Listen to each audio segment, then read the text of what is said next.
penjualan hewan kurban di Palembang mulai marak. Untuk tahun ini, penjualan hewan kurban sedikit alami peningkatan dibandingkan tahun sebelumnya, khususnya untuk hewan kurban sapi yang paling diburu, yaitu jenis sapi Bali.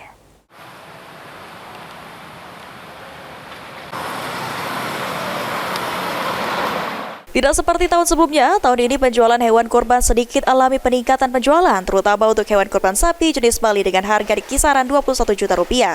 Selain sapi jenis Bali, sapi jenis lainnya seperti simental juga cukup ramai peminat.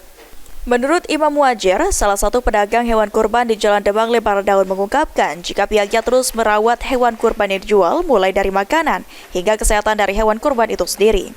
Bahkan seluruh hewan kurban yang dijual terutama sapi telah diberikan vaksin dan mendapatkan tanda khusus menunjukkan telah jalani vaksinasi. Vaksin udah semua, kesehatan sudah semua Pak, ada barcode-nya itu kan di telinganya itu. Oke, jadi sudah terjamin kesehatannya Pak ya? Ya, terjamin kesehatannya. Mendekati Hari H Idul Adha, nantinya penjualan hewan kurban diprediksi akan terus meningkat terutama untuk kambing. Tim Liputan PAL TV.